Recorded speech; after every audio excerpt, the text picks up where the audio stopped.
fam. How is everybody doing? How is everybody doing? I hope you all are having a wonderful day. Get your libations. We are not going to be in here too long, but before I tell you why, please hit the like button. Please share. If you want to donate, go to patreon.com slash ycarnell, patreon.com slash ycarnell, donatebrown.com, $breakingbrown for the Cash App. And please hit that like button. No, please subscribe, because you know mine is. Please like and please subscribe, cost you nothing to do it, nothing at all. Hit that bell too to make sure you're getting notifications for the show. Please do that. Please double check that for me. Nothing is written on the wall because we didn't get to do and are not going to do an all call-in show. And we probably shouldn't do. Well, we're not going to do an all call-in show, so we'll let this kind of be that show a little bit, right? So we'll let this show kind of be an all call-in show because we didn't do it and we're not going to do it because I was under the weather and still kind of am. Luckily enough, I did test negative for COVID. I told some of you that online on Twitter. So I don't have that, but I still have some type of bronchial thing that's keep making me cough. So we're probably going to go to, I'm not going to just try to pull myself through the whole thing. We're going to probably go maybe halfway because we have to. I want you to have a say, but we all know what everybody's been talking about, right? And I'm not going to call it the real name because I don't do promo for nobody, right? We'll just call it the Squawkhouse. People have been having a lot of conversations.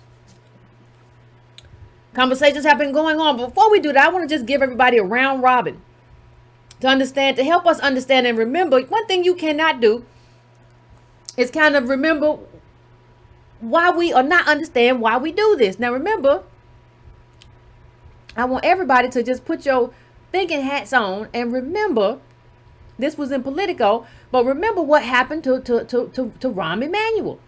Let's talk about what did happen and what didn't happen because of politics. Let's just keep in mind why we're here. So before we get to who fighting who and who swung on who and what happened in the Squawkhouse, let's just, the Squawk Club or whatever you want to call it, let's just talk a little bit about why we're here in the first place. Now, this man was the shining star, Obama's guy. That's Rahm Emanuel. Rahm from the hot. So he leveraged his platinum Rolodexes from Obama World and Capitol Hill. He talked up. They're talking about Rahm not getting transportation.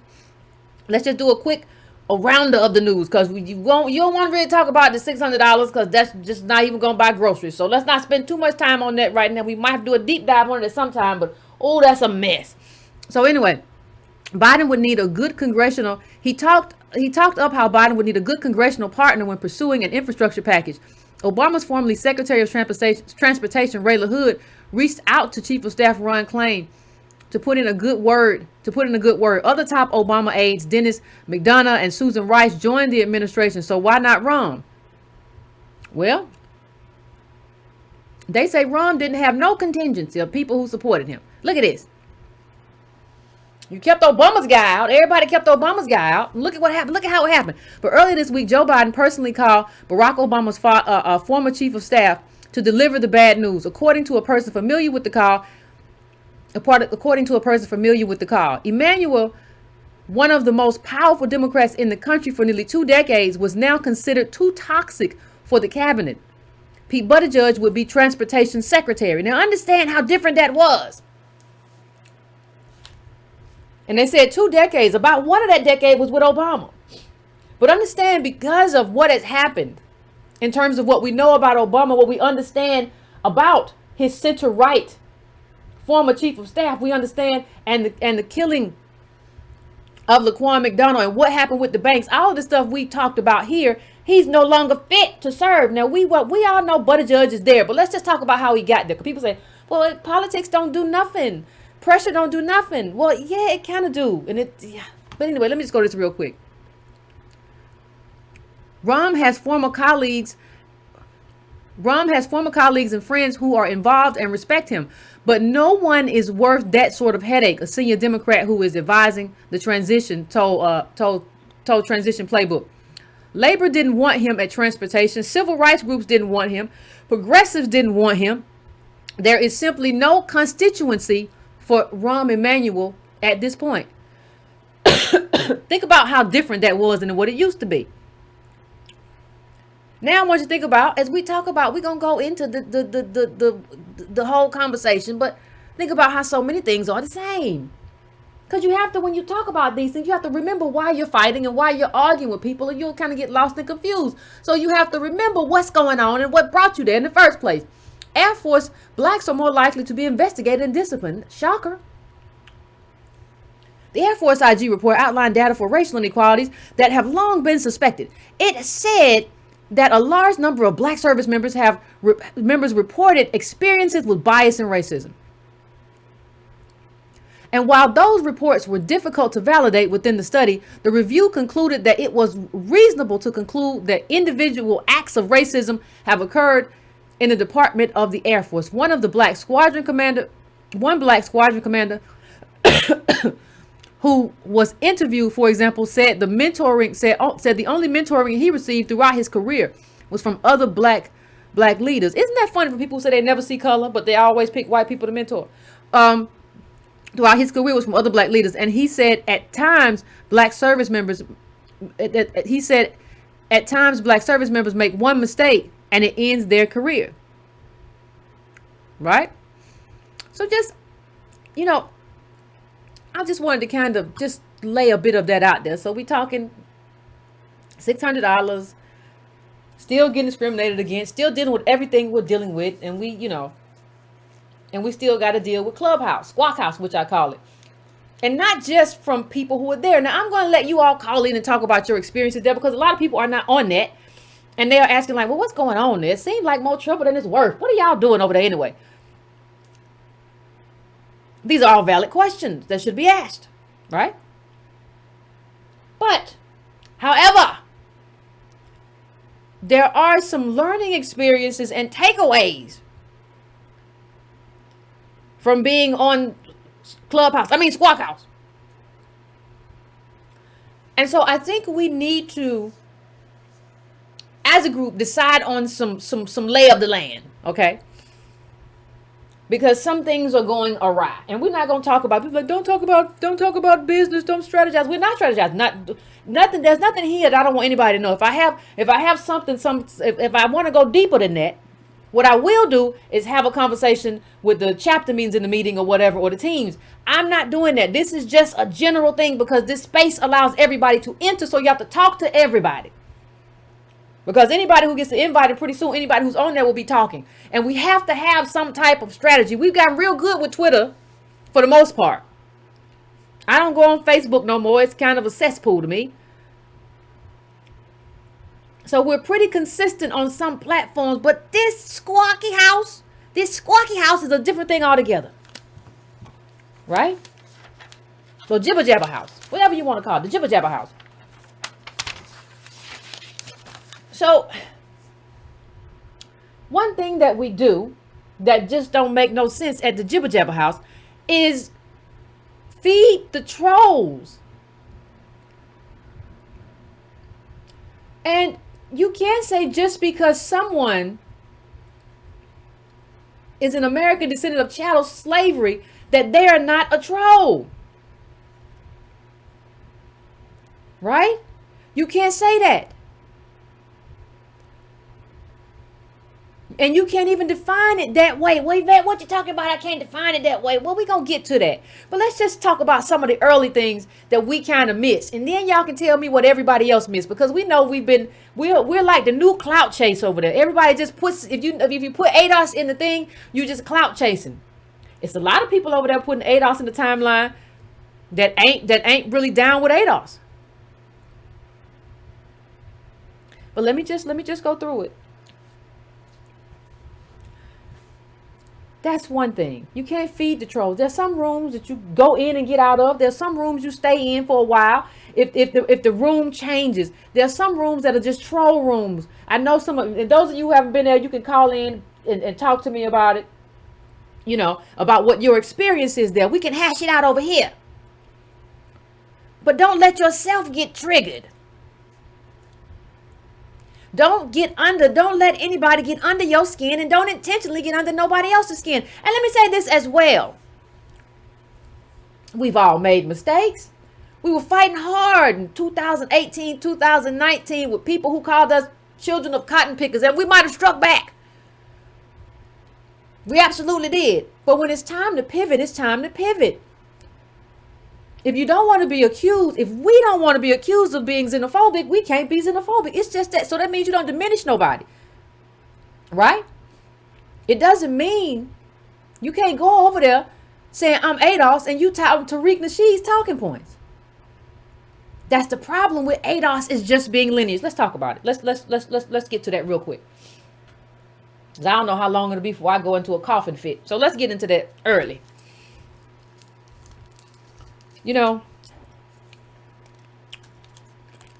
we gotta stop having the same fights over and over and over again, hitting the reset button. So there was a guy, I remember the guy because I think he was the guy who called into one of Tariq's shows a long time ago and said, yeah. You dig, man? Antonio wasn't even nominated for no Emmy. He wasn't on that movie. Got a lot of fanboys out here. So LaRon, I think his name is, I just say his first name. I think he started a room or did something and started talking about FBA. Why, family, do you flood into that room?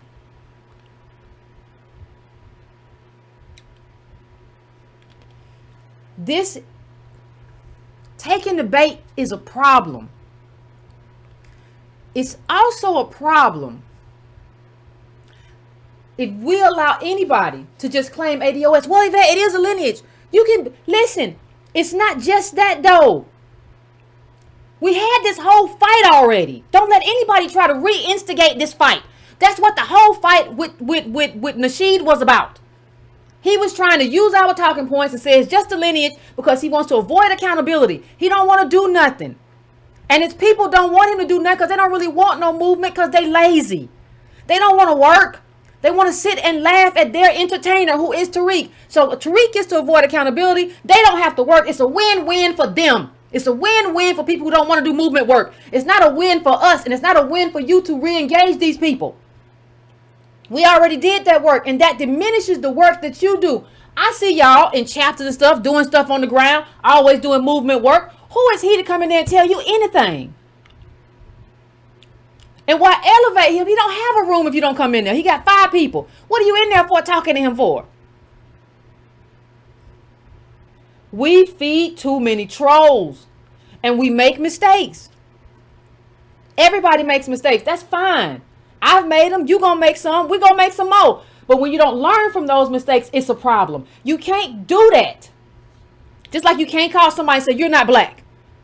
You can't tell a black woman they're not black. You can say you're not ADOS or whatever. You can't say that. You can't define them. Just like I don't want them defining me.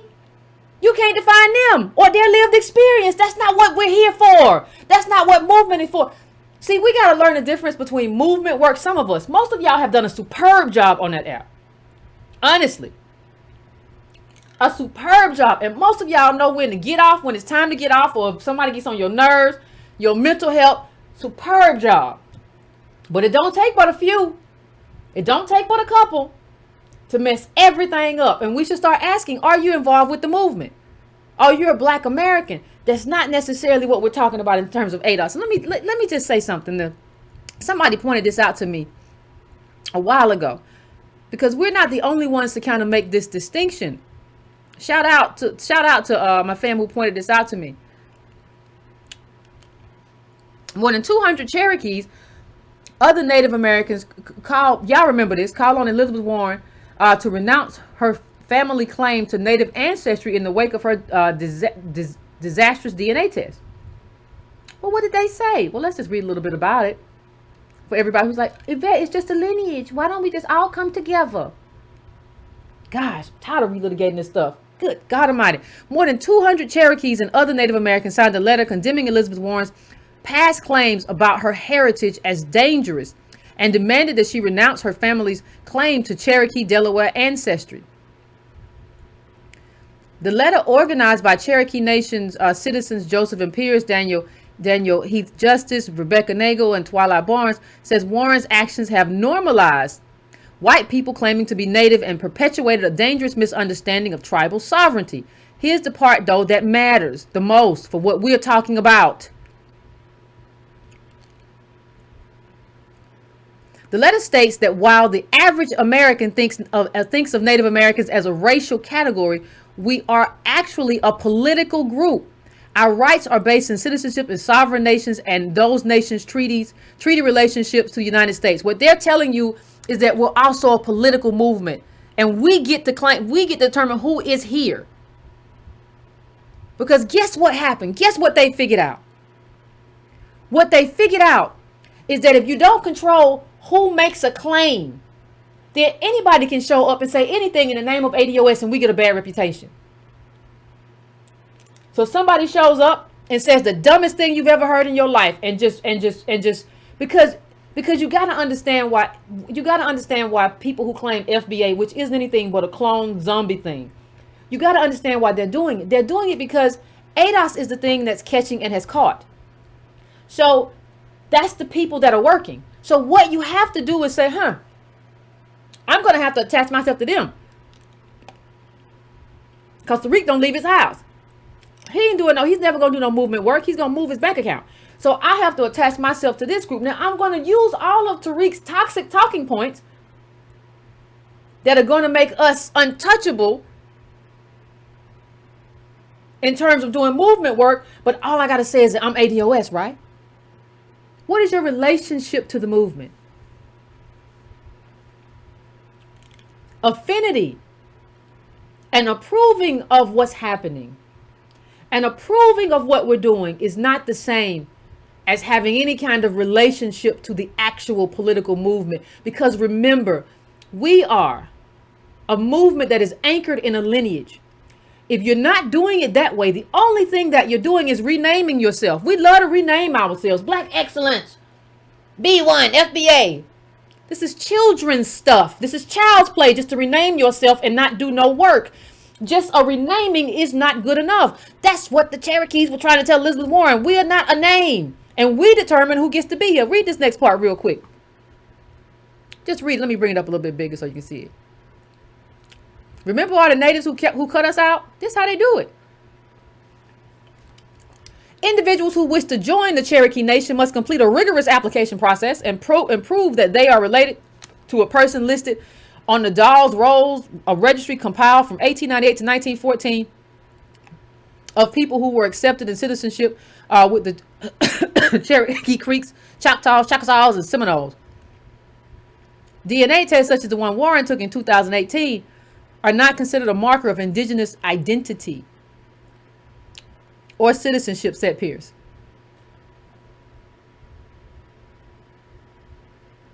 Hold on one second. Warren's claim that DNA evidence supported her family's claim to Native American heritage created a dangerous public misconception about Native American identity, according to Pierce and the letter's authors. Now, we are not saying that we follow the way of the Native Americans in what they're doing. What we are saying is this. You have to control who gets to speak for the group. You can't have it to where this is what I come from and this is who my people are. And so I'm going to call myself ADOS. No, calling yourself ADOS means you also adhere to the rules and ideology and the movement principles that we address. And you adhere to our platform.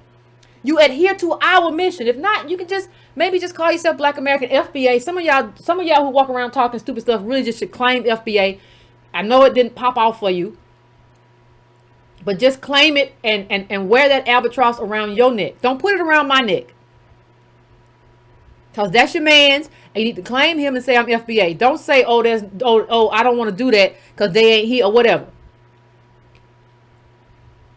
Claim it. Claim FBA.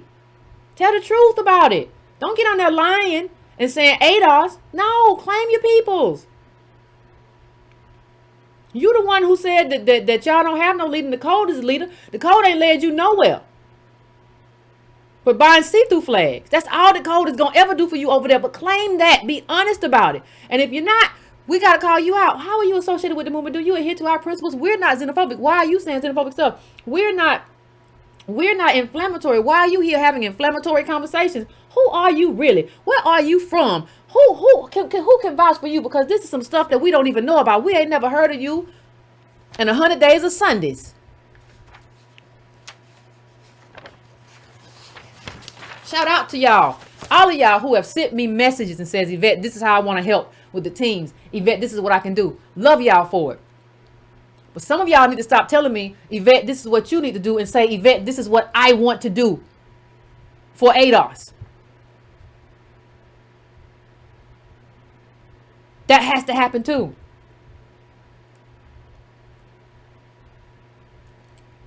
Some of you have had some very good suggestions. Some of you just kind of throw out to-do lists. No. We're not doing that either. We got to work together.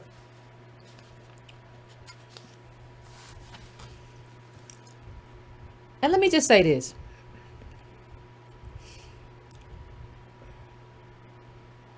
We can't be weak. And weakness isn't just our willingness to oppose those who we disagree with. Weakness is our unwillingness to oppose another person who's affiliated with ADOS who says something that you know goes 100% against what we stand for. And you sit there and you listen. And you kowtow. Well, I don't know. Maybe they got a point. He might say, it might be all right. Yvette, you don't want to talk to him? He seem all right. No, I don't want to talk to anybody. Listen, let me just make this clear for everybody, because maybe some people weren't around. FBA doxed people, lied, cyberstalked, got directly in the way when we were trying to advocate for the Civil Rights Act of 1866, put out a bunch of information that was false, called us Democratic Shields. This is a people in a group that tried to kill ADOS as a movement.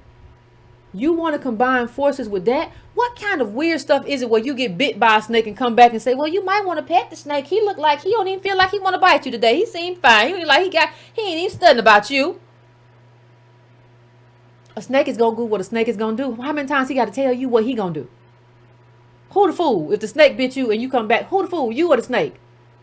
Snakes do what snakes do. How do you not understand that? There's nobody in a room. And let me tell you, the next time I go into Jibba Jabba house, and there's a room with this LaRon fellow or whatever talking all this FBA stuff and stuff like that, I'm just going to go into the room and see how many ADOS people are in there and just block everybody. Because you shouldn't even be here.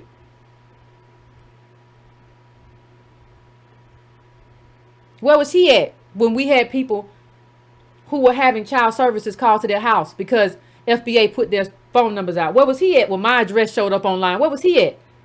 And you in there having a chitter chatter with him. See, you gotta stand for something. You gotta stand for something. And we gotta stand for a lot. We got too much. Don't y'all have, a lot of y'all have children?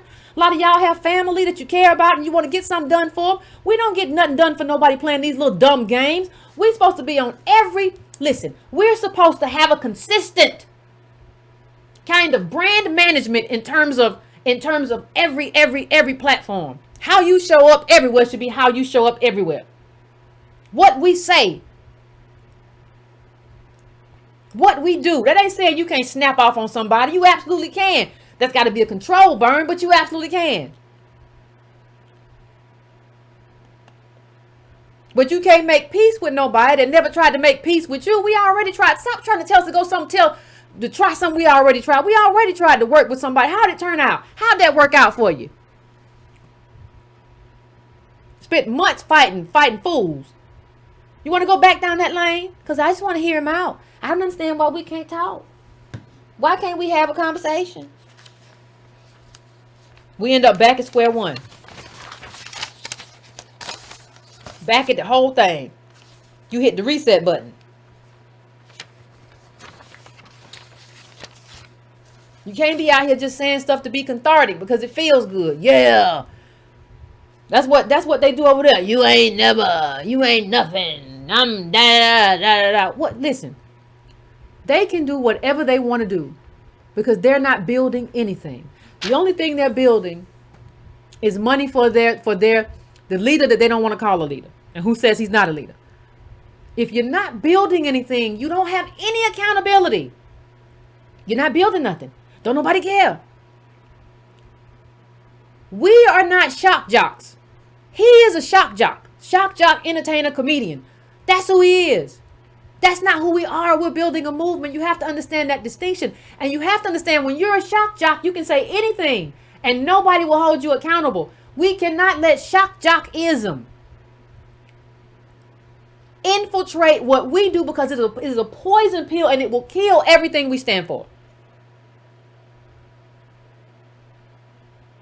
And even if you suspect it, this person sounds real. What do you feel about FBA? Oh, I kind of like him. Hey, let's just part ways. Let's just say the magic word that we say over there on that app and move on. It have nothing to do with that person. You can't listen. This inclusivity and having talks and chats with everybody because they sound nice. No, these people come to eat your cookies. Ain't nobody sounding nice. This is what it is. How are y'all not suspicious of everybody? Right? Of all these new people and stuff. Like the people you meet in chapters that you know, and we've been on calls. I get it. But what are we doing? And even with them, sometimes you say stuff. Don't let people trigger you. And don't define people, because we don't want nobody defining us. We define ourselves. Nobody get to define us. So I don't get to tell you what you are. I get to tell you what we built here and what we're owed. We have a specific lineage and a specific kind of oppression, a specific justice claim. That's what we're owed. I get to tell you that, and I get to demand that. I don't get to define you. I don't even want to. I can tell you what you're not. You're not us. And I can tell you why.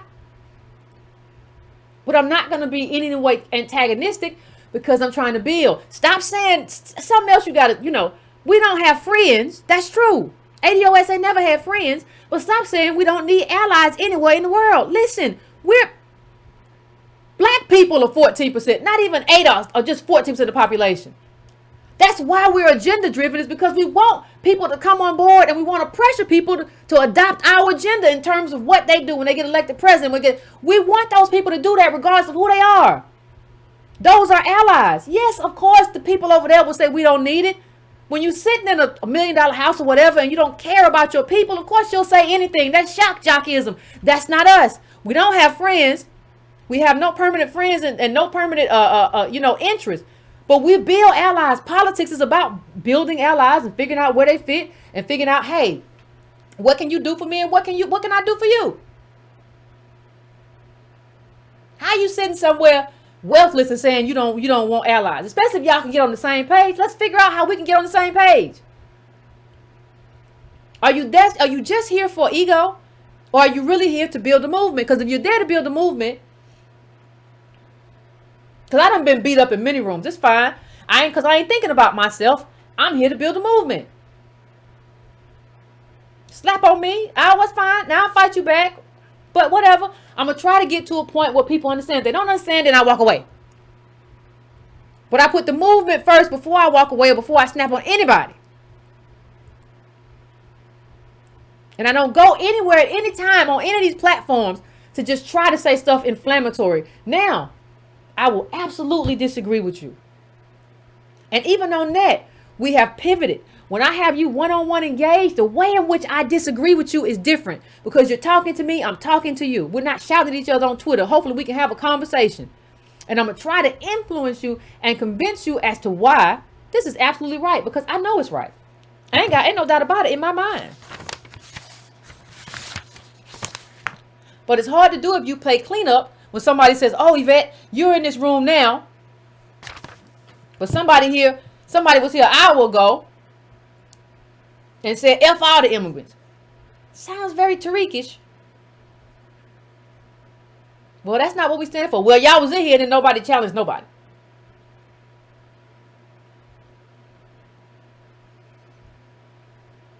Egg all over my face. Walking around with a broom all day. I've been coughing too much to carry brooms. Finna do that. Too much of that stuff. We don't need nobody. The hell? Saying we don't have friends is not the same as saying we don't need nobody. Everybody, let me tell you something.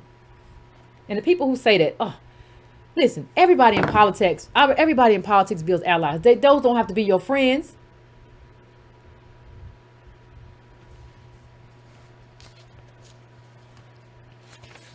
Y'all can keep slipping and sliding, some of y'all.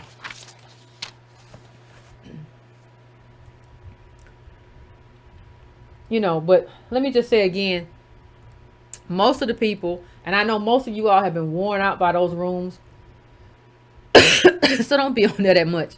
Some of y'all have been real warriors in those rooms.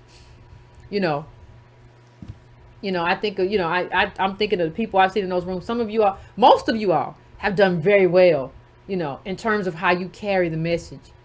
But you have to speak on those who don't do well, because those who don't do well will be the ones who poison the movement, right? So we can have 90% doing extraordinary on every platform, knocking it out the park. That 10% will pour poison into the drinking water. And that's why we have to deal with them. There's no way around it. And that's why we have to deal with us. There's no way around it. We have to hold ourselves accountable. There's no way around it. So let me get a cough drop. Like I said, I was going to let y'all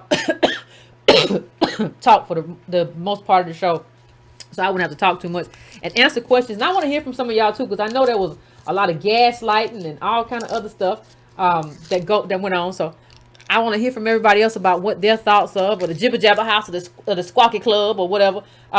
And just give me a few minutes as usual to set up the phones. We're going there a little early today. But I want to hear from y'all. Those who have been on that app, let me know what you think, what problems you have run into. Have you felt triggered? Did you have to leave one of these? Because what's happening on there, for those of you all who aren't on there yet, which is very interesting, people are using the name ADOS to draw people into a room as clickbait because they don't have any ideas or fresh content. And that's also becoming a thing. And I realized when I was on Twitter that there was a lot of conversation, and there were a lot of people who, because of the whole iPhone thing or whatever that was, who haven't been on. And so I wanted to, because there was a whole lot of back and forth and, well, what's about this and what's this? I wanted to have a conversation about it and get everybody's thoughts and feelings about it too. Do you like it? Do you feel like it's a waste? And it gets on your nerves? Does it drive your stress level up? Your blood pressure be up? Or do you feel like people are disingenuous? I just want to know what you think. So give me a few minutes to set up the calls. We will be back and we will have the conversation.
All right, family, we are back. We are back. Back. It's wonderful, wonderful, wonderful. Give me 1 second. And we just gotta have, we ain't got no choice but to have the whole conversation, not to have conversation. I want everybody to chime in because everybody been talking. I think it'd be better to talk here together than everybody talking on Twitter. I should be gonna talk on Twitter, but still. I'm going to 407. What's your name? Hold on 1 second. What's your name? Where you calling from? What's on your mind? Hey, Yvette, it's me, Zarina. Hey, chat, how you doing? So I figured I would call in tonight because there's a lot of our people in this movement who are not on Clubhouse. And what I tend to see is that you'll see conversations on Twitter about Clubhouse, and they're usually like when Clubhouse is being really negative. So I want to kind of give a little bit of perspective, but I do want to tackle your topic tonight. Mm-hmm. So for context, I would say Clubhouse has been probably overall for the past few weeks 70-30. And I know some people say, no, it's 50-50 in terms of good versus bad. So it's been more good than bad. And the reason I say that is because this is an app that's basically invitation only. You have to know someone. The person who invited me to the app is an MIT graduate. He's a black man, and he's an engineer out in California. And so he's a business colleague of mine. He invited me to the app, and I was like, this sounds like a recipe for disaster. And when I got into the app, there was a lot of professionals here. There was a lot of people here who I'd never heard or seen before, but maybe I've seen some of their work. And I thought it was a really good place for ADOS to be. And so I invited Yvette to the app, and she's been killing it ever since. So for those of y'all who don't understand how the app works, you pretty much get followers only when you're using it, unless somebody knows you. It's not like Twitter where people can follow you when you're not on the app. So the more that you use it, the more following that you get. And it's really hard to get followers because you got to say something good that people want to follow. So it's a real kind of meritocracy that way. It's really cool. The conversations that have been happening on Clubhouse in favor of ADOS have been really good, because there are literally people who come on Clubhouse and they say, I have never heard of ADOS before, but I'm down with what you guys are saying. I'm down with your cause and your movement. And that's been really refreshing. And I just want to say, in terms of my observations, I'd say we have probably more allies on Clubhouse than we do on Twitter, right? Mm-hmm. And that's been kind of cool to see, because for the longest time it's been like me and Ghanaian Goddess and Paul Sowers. It's kind of like a little trio of allies. Yeah. But what is also happening on this app is some people are extremely offended, and they'll go in and create a title and clout chase. And some people are recognizing like the following and the growing that ADOS has on this app, and they're like, ooh, I need to get in on that. One such person was a man named Rahm, and he came into a particular chat, and he decided to like give his opinions about, people are getting really emotional, and don't get emotional on this app, and personally I identify as foundational Black American, and we just got to take our differences and not get emotional about it. And I implore everybody to go to our website and look at our agenda and look at the work that, we've been doing on the ground and all this other stuff. And really what you're having in that moment was a conflation of FBA and ADOS. So he's taking all the work that ADOS has done and saying like, yeah, it's the same thing. Like FBA and ADOS are the same thing. Now, some of you guys are newer to the movement. You don't know what the heck FBA is. But basically, it's a carbon copy or a clone, right, that was created alongside ADOS that we had to split away from. It was created by Tariq Nasheed. And the split was disastrous. Some of you guys don't know, but some of the people in this movement were doxxed heavily. And there was really no other way to do it. Tariq Nasheed basically said immigrants bring diseases like AIDS. He said very homophobic things. He said stuff about our movement. He tried to destroy our movement. Some of you guys can like put some of the history of what happened when we were along with FBA in the chat.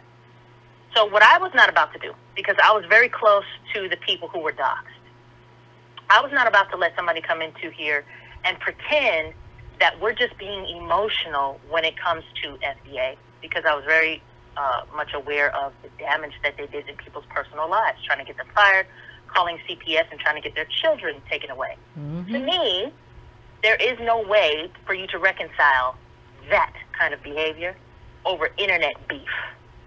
And so, as such, I just decided to be the ally that I am. And I said, no, sir, no, sir, no, sir. And I basically told him, hold your horses because I'm about to get really emotional. And basically, I said, no, I'm not down with that. I don't know exactly what I said, but I pissed him off. And that was kind of the first time I've had an interaction like that on Clubhouse. But I have a real visceral reaction to people who ride the fence with the FDA because it's just not cool. Anyway, he showed his true colors. Now, this dude claimed that he was part of a ADOS chapter. He claimed that he did a whole bunch of work with ADOS, and we should just get over him calling himself FDA. And I wasn't having it. So, yeah, I threw a chair. I think I was the only person in the room who threw a chair. I came in later and threw a chair, but other people should have thrown chairs. What's that? I said I came in later and threw a chair, but other people should have thrown chairs. So I threw the chair, and what happened was he left the room or whatever because he was trying to interrupt me as I was talking, and they muted him, and he was like, "Why y'all muting me?" And I was like, and people were like, "Cause she's talking still." So he was trying to talk over me, whatever. He got pissed off, and he decided immediately. Now this is a dude who claimed he was in the ADOS chapter. He claimed he was down with the movement, blah blah blah, but he just quote unquote preferred to call himself FBA. Immediately after that, he created a room that said, the title of his room was, "Is ADOS a failed lineage movement?" Now, if you're down with the movement, and you claim you've done all this work, and you get offended one time because I said I ain't with the FBA mess, and you create a room like that, that tells you that these people who ride the fence really don't want to be here. They just wish, like, their leadership was it. They wish Yvette wasn't the leader or Antonio wasn't leading it. But they really can't do nothing else because FBA and Papa ain't doing a damn thing over there.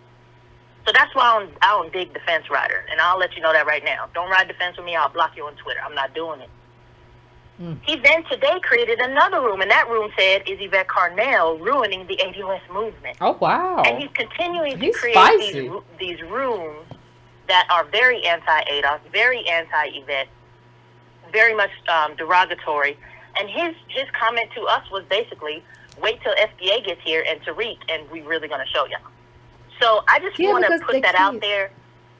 And this is why I have a zero tolerance policy for people like this, because if you don't know by now that ADOS and FBA do not ride together, you're being duplicitous. And I'm not going to stand for it. I'm not going to say that what FBA did to our members and our people is okay. It'll never be okay.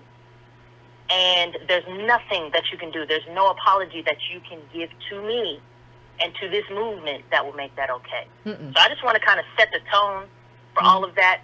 That was what really kind of like got ADOS into some heat this week. But also, I do want to say, that's what happened. But honestly, these are rooms that we create, guys, and there are people who come in, and we have to deal with some of the smears, right? From Joy Reid to the yuck mouth man to Tariq, to all this stuff. We have to deal with those as just like PR, and we have been dealing with them. And once we get past all that, are you guys xenophobic? No. Are you guys this? No. And once we get past all of that and people really understand, then they're like, oh, this makes sense. So in terms of the movement and the work that we've been doing there, and everybody who's been doing such a wonderful job, it's been phenomenal in terms of people understanding this movement. And understand, it's invitation only. So a lot of these people work for these politicians, and they're getting firsthand interaction with Yvette, firsthand interaction with people in the ADOS movement. So for those of you guys who are on Twitter like, man, that app don't sound too good, we shouldn't be there, fam, whatever, it's absolutely been one of the best platforms for this movement, in moving the needle for this movement, in getting people to understand this movement, and I'm all here for it, but I'm not here for FBA. Thank you, Zareen. We appreciate you. Thank you. And let me just say something. Because, the funniest thing is how these people lie, right? Listen, I remember when you, I don't think I'm misremembering when, Tariq was live, because we were fighting that time. So I was like, what is this fool talking about? And so he was like, yeah, that was, my man and he mentioned LaRon's bio. He said that Antonio didn't do X, Y, Z. So you went at Antonio too, and then you went at me yesterday. And you're just you're the most divisive, people. Like in the sense of, listen, if you want to be FBA, just go do that. Just go. You have a room with Tariq and y'all talk about the documentaries, because that's what you said. You never really said Tariq to me was a leader. You said he's a documentarian. He's a historian. He's a documentarian. Well, y'all go do documentarian, historian stuff. Don't use ADOS in your stuff though. But what you know is that you gotta use it, because you can't build without it. Because there's no energy or no movement in what you're doing. There's entertainment over there. Y'all can come over here. FBA can go over there and entertain all day and listen to Tariq's bad jokes. Y'all can do that all day. Tariq is very successful at getting people in and telling the same jokes and using his audience to kind of move him along in terms of what he's going to say during the show. Because he doesn't come with a whole lot of content. He comes with like a few talking points and he reads, yeah, brother, that's what I was saying right there, what you just said. He just regurgitating you to you. But if y'all ain't caught on to that, that's fine. What I'm saying is that FBA, go do you. You don't have to include our names. No, you don't have to include us in nothing. Y'all just go do y'all. But y'all are so disruptive. This is children's stuff. To just say, well, I'm going to start a room that says, I'm going to start a room that says, This is kids play. We're not children. We grown. And we tired of playing with other people's children. That's all. Let us just go do us. Come on. Chop, chop. Anyway, let me go to my next caller. I'm going to 215, I'm coming to you. What's your name? Where you calling from? And what's on your mind? This is Morgan. Hey, Yvette. Hey, Morgan. What's going on? Morgan, I'm calling. How are you? Pretty good. I wanted to say what's up to the fam. I'm in Clubhouse. I was actually in that room with you and LaRon. That was me telling them you was a national treasure. Because you are. Appreciate it. And that was my mistake for going in that room. I feel like I'm personally getting scolded right now because I snapped out twice during like my 4-day period on this chat. And that guy right there in particular, I tuned out because I don't have a Twitter or a Facebook, so I wasn't really privy to the beef. So when I got in that group, it was more because a lot of ADOS people were getting shut down in these black immigrants. Yeah, you trying to fight for the people. You trying to fight for the people. Yeah. Yeah. So we got in there, and I was asking him leading questions. I was begging him. I asked him leading questions about Tariq Nasheed and his background because he said he was a historian. And I'm like, does he have a history degree? And that's when he freaked out. And you came in, and it was like, I'm like, my old head's in there. He's like, all right, let's see what the ADOS founder has to say. And I'm like, yeah, be quiet. And then, it was just like the disrespect. And I really liked how you handled that, when you said it's not ego. It just is what it is. It's the work. It's just the work. My sister's the Pan-Africanist teacher. We talked months ago. I call up to the show.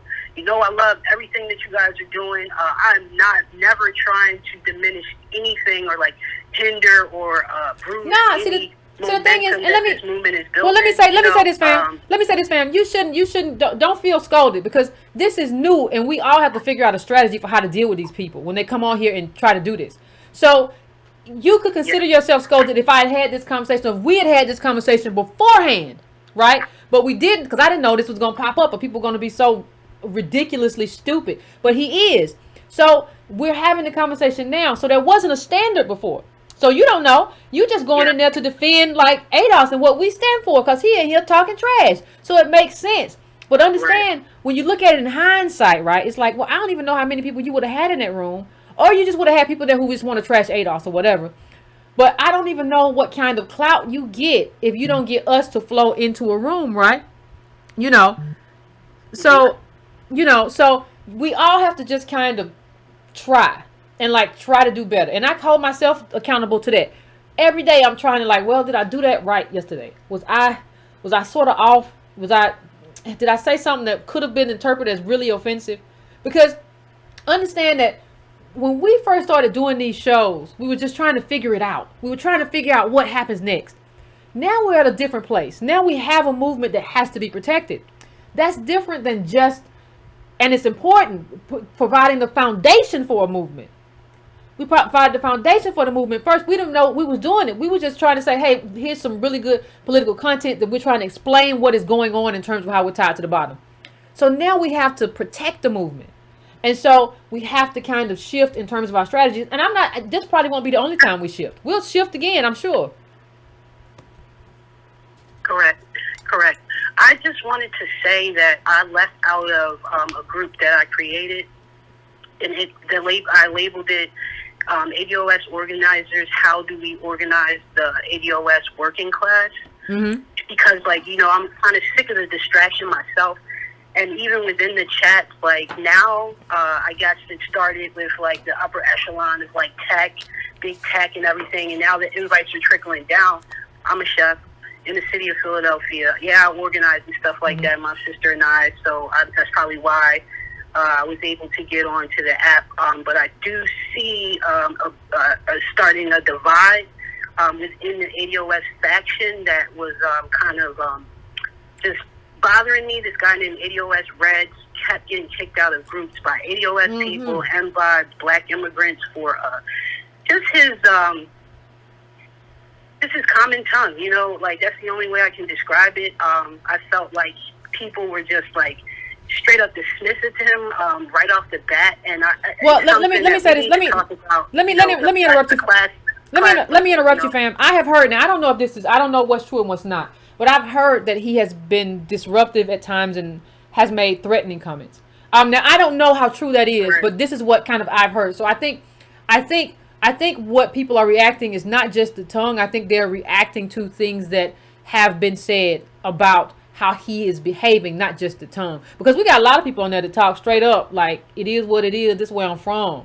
That's what's up. And ain't nothing wrong with that at all. And we accept that. We accept that in our rooms. So I think there's something else that I may not totally know, or you may not totally know about something else that's going on about the accusation. Now I haven't investigated that. And I ain't had time for that. I've been coughing, so I don't know what's true and what's false. I'm just telling you what the conversation has been when it comes back to me. And I'm saying, what's going on with this, and that's what comes back to me. And some people get triggered in different ways.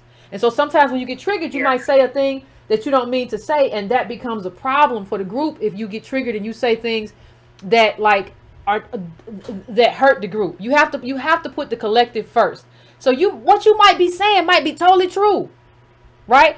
And you just can't say it in the context that you're saying it because it would hurt the movement. And so that's kind of what I've heard. Yeah, that's true. Yeah. Yeah, I mean, that's definitely a level of maturity that we all need, especially within handling this this little mechanism that we're on now, this platform that we're on now, you know. So I totally understand that. And I just wanted to say shout out to the whole fam. I love y'all, Antonio, Yvette. You know, you guys are me. Love y'all. Love you back. And listen, I think this bears reiterating.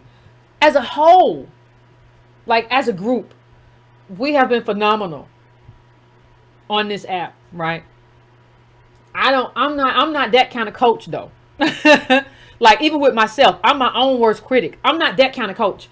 I'm not just going to focus on like the phenomenal. I'm going to focus on what are our weakest links, right? And even my own weakest links, right? So I always correct myself and come back. What could you have said something that was, you should have said that. You had that right in front of you, the tip of your tongue. You should have said that. You should have communicated that. You weren't even you didn't even show any empathy during that exchange because you got caught up in your own thing. I'm always figuring myself out. I would never ask anything of you that I don't already ask of myself. That's what I want to say. So, and that's the kind of coach I am. Like, what's the weakest link? And let's focus on this, and we're gonna drill down on this thing until we get it, because we are prime time, and so we have to elevate because we good at this thing. We've been in this thing, right?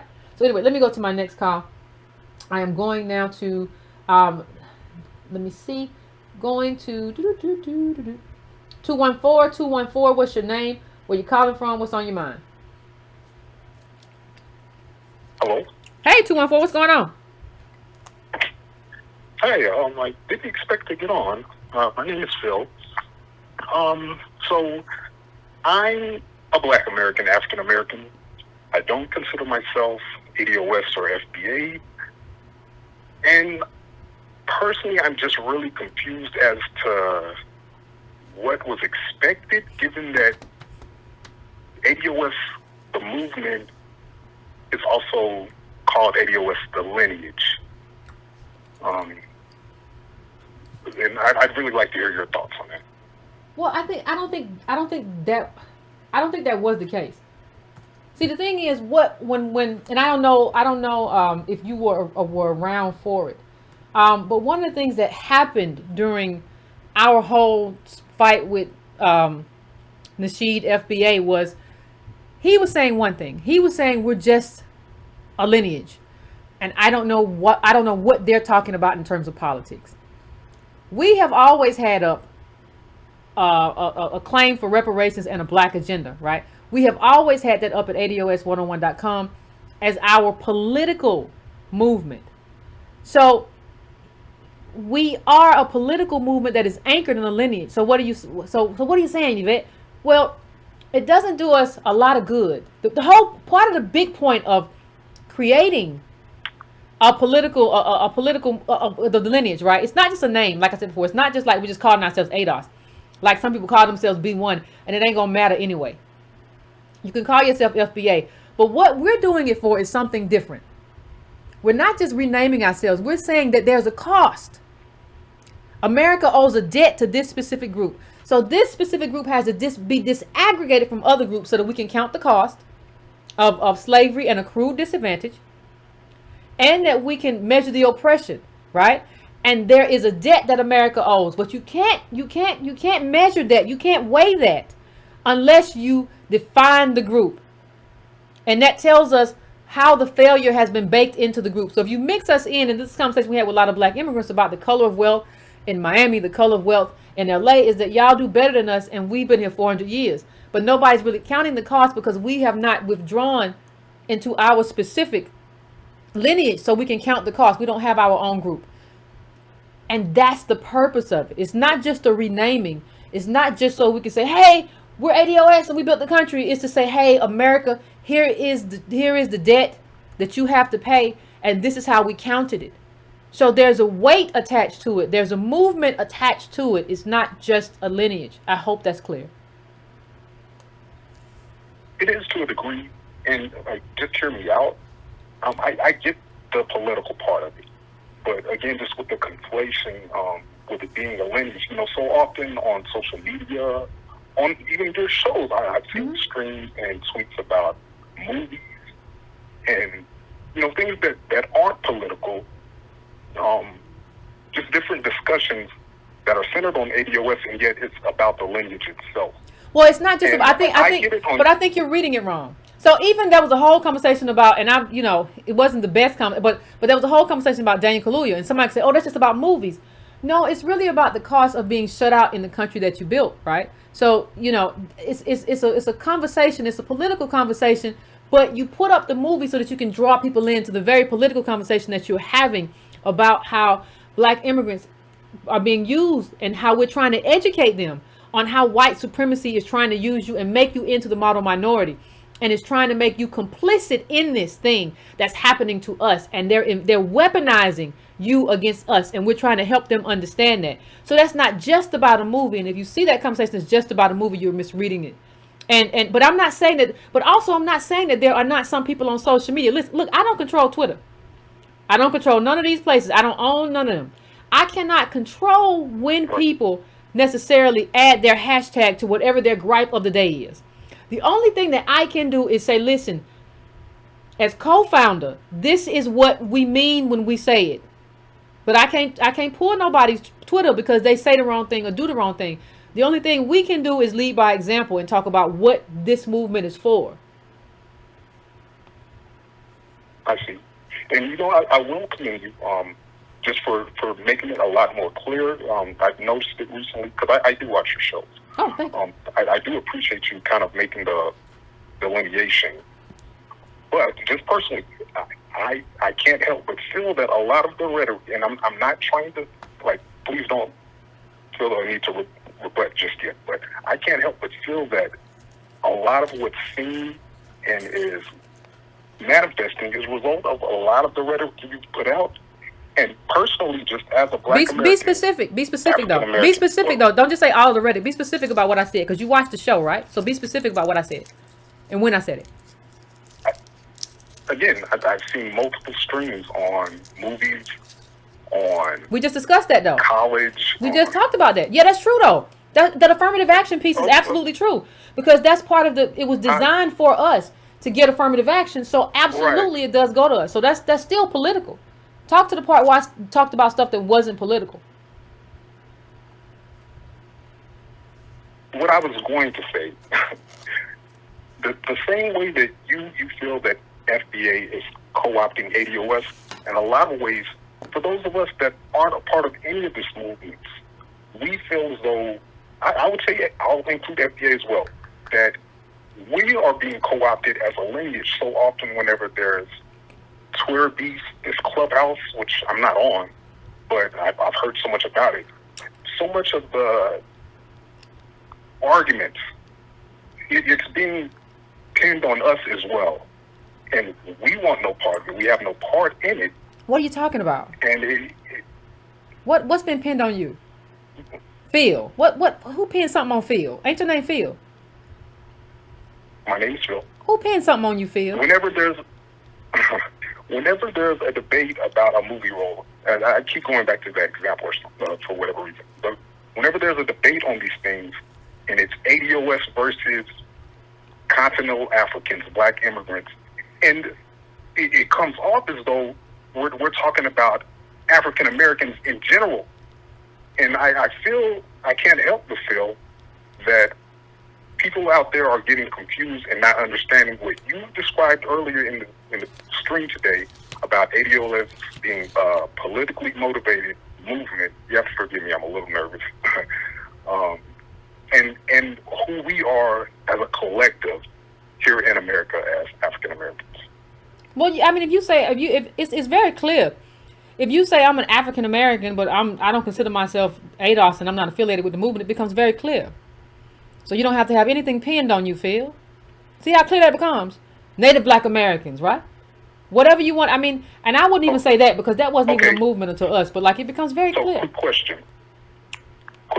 If someone says, for example, ADOS is trash or something against ADOS, do you take it as against ADOS the movement or our lineage? I think it's the movement. Because nobody says African Americans are trash. They say ADOS because they hate the movement. Right. They hate the fact that we're being specific in terms of our justice claim. And they hate the fact that we're moving in a different direction. Democrats hate the fact that we're not just being their mule and we want to have an agenda. That's why Joy Reid went at us. They hate the specificity. And that was all created by ADOS. That wasn't created by just being African American. So yeah, they hate the movement. Okay. Well, all right. Kudos.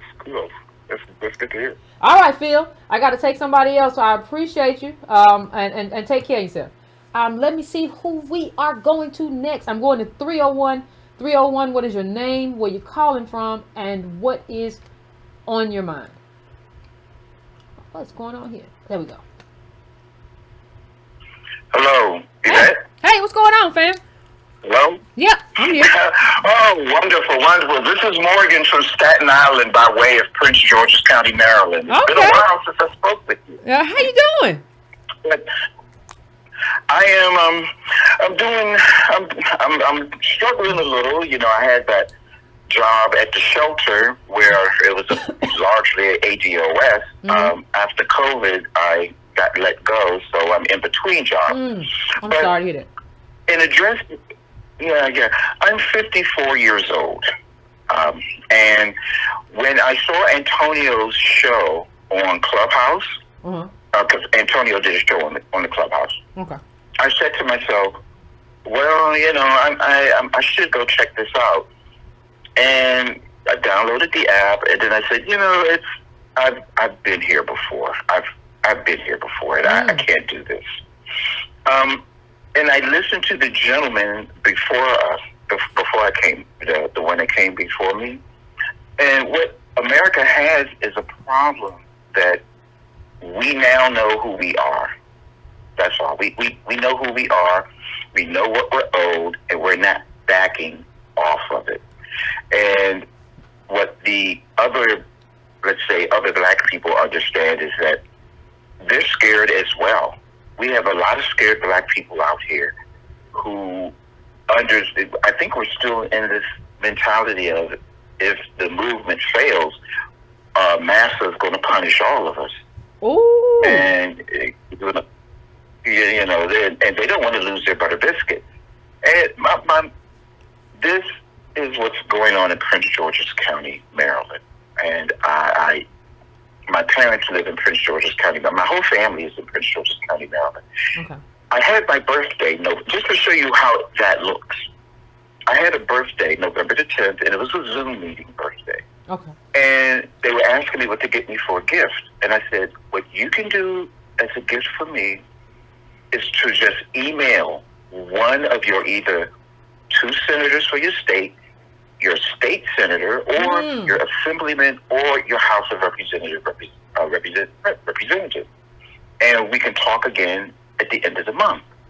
Well, the end of the month came, nobody sent an email. Oh, wow. And they said, well, could you... Well, hold on. Wow.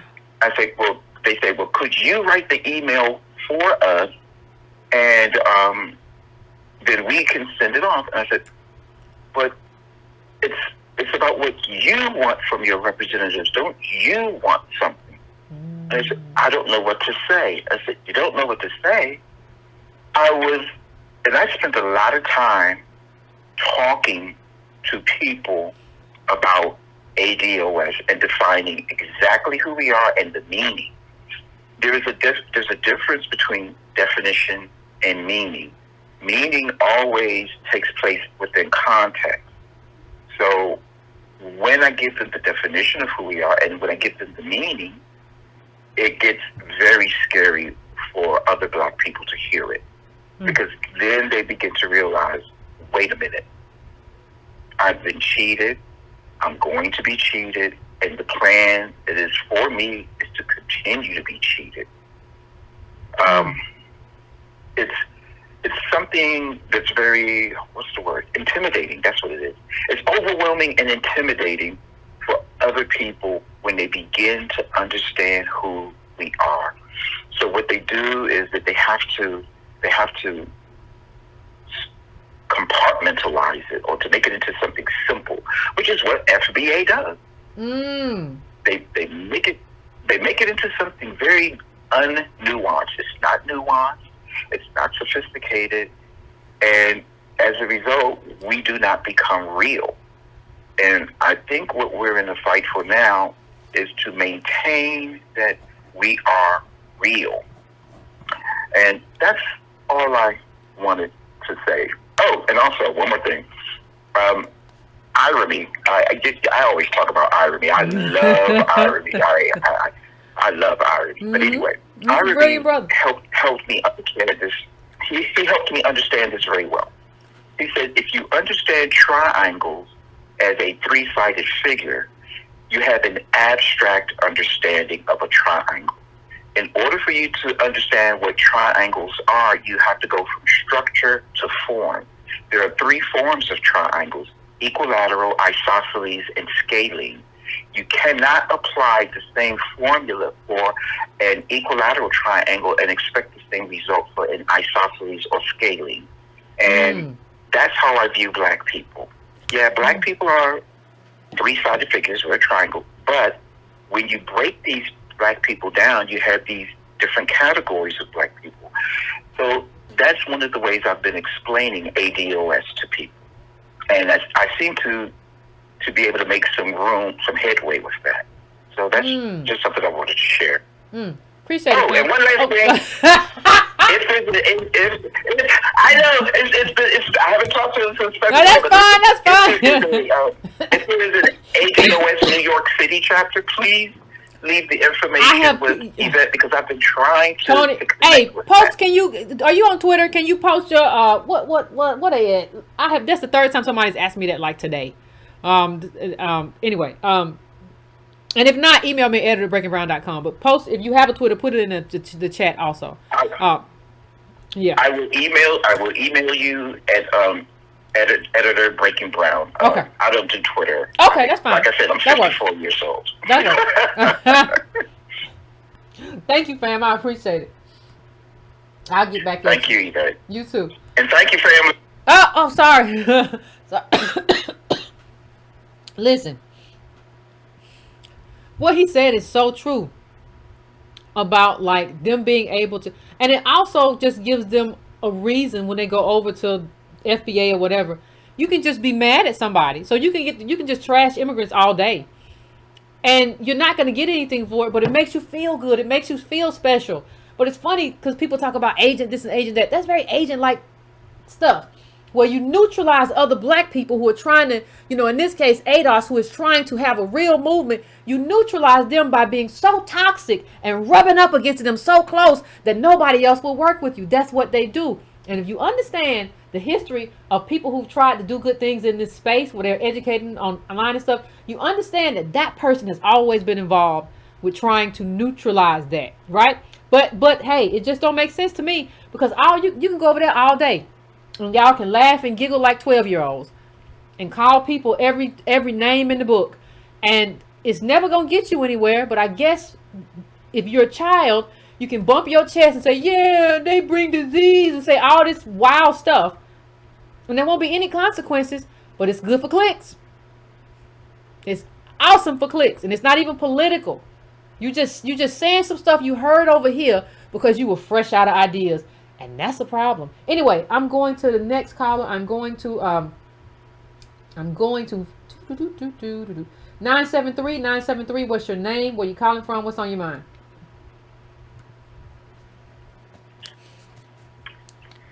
Hey, what's up, Yvette? What's going on? Here from out of New Jersey. Hey. You know something that's real interesting because when everything got rolling with ADOS and FBA and Sadiq Nasheed, so I think I was kind of like around from the beginning. And I was even one of those when the whole argument started. I'm like, once y'all guys just get along. And I was kind of trying to weigh out the wrong and Tariq and the wrong and, what you guys were saying. But as, and I also went through the doxing of the rapper. I got doxed by him. So, I was there from the beginning. So as I sat back and I just kind of looked at everything, and regardless of if I like the personality, I'm somebody throughout my whole life have never been afraid to call out somebody's bad behavior or when they're wrong.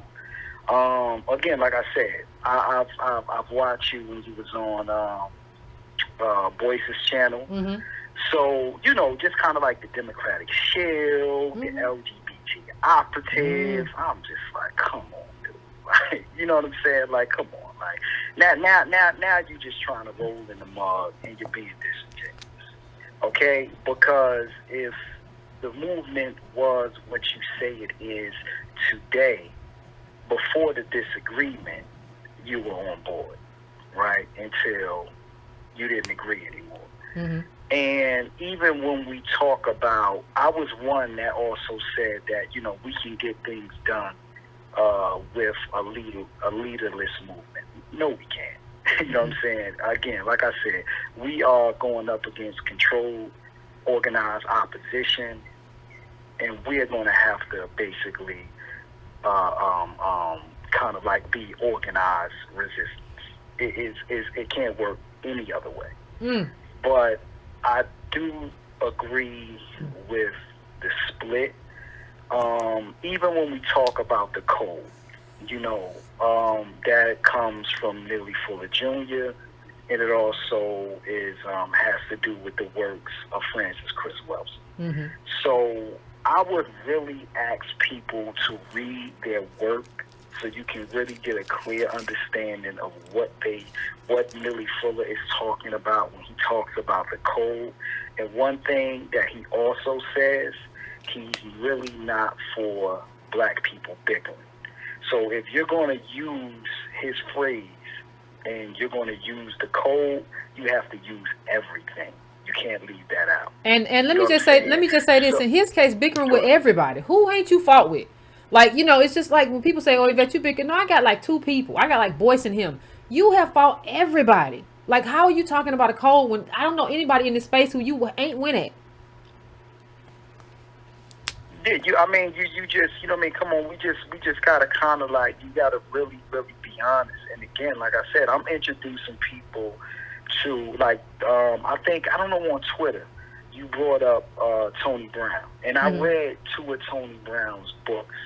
And Tony Brown, and I was saying on Twitter, I said Tony Brown's books made the ADOS, Yvette and Tone's message resonate. It made it very easy to digest because he was basically talking about this years ago. He was like, we can't go on like this. Yep. We can't go on with just giving our votes away.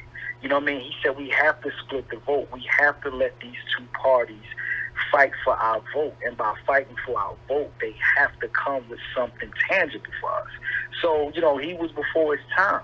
And again, like I said, even with the toxicity of the name calling other immigrants, at best, ADOS has, you know what I mean, they have context. You guys are coming with context when you criticize and critique the immigrant populations, as you know what I mean, as it relates to ADOS plight. But the name calling, it's really not going to get too far. You know what I'm saying? So again, like I said, I mean, I was one who was like, oh, you know, why can't we all just get along? It's really not about that at this point. You know what I'm saying? Right now, you know, we're on life support as a group. And you know what I'm saying? Right now, we see what just happened with BLM and how that kind of leaderless organization is kind of like squandered billions of dollars. So you need a structure. You need accountability. You know you need somebody who's going to be transparent. Like I remember, it's funny, fam. I remember Tariq basically calling me a liar when I say he's not going to give you a conference. He's going to give you 3 hours, right? And that's what they got. But the funniest thing with him is, though, with his people, is that they don't hold him accountable for lying. When you basically told that person that I was lying when I said that you were only going to give 3 hours, you were lying. Like you were lying to somebody who supported you. And 3 hours is not a conference. A money grab is not a conference. A money grab is not a movement. That's something that you're using to fatten yourself. There's not any kind of political implications in that. It's easy to tell people just to stay home. That's the easiest thing in the world to do. It's the easiest thing to be nasty to people and be a shock jock. Howard Stern does it all the time, right? We got a lot of shock jocks around. You know, the question becomes: are you going to be a part of something that you're going to put your everything in collectively uplifting these people? And I don't see how you can watch that person that we're talking about. I don't even like saying the name. That and think that like that's going to be a part of anything. It's not. It's never going to be that. And you can't attach yourself to us because you refuse to work. You don't get to own our work because you haven't done anything for yourself and for the thing that you said was going to be some kind of cultural movement. It hasn't been that, and it's never going to be that. Right. I mean, just putting together conferences and just basically have kind of like an intellectual masturbation on stage.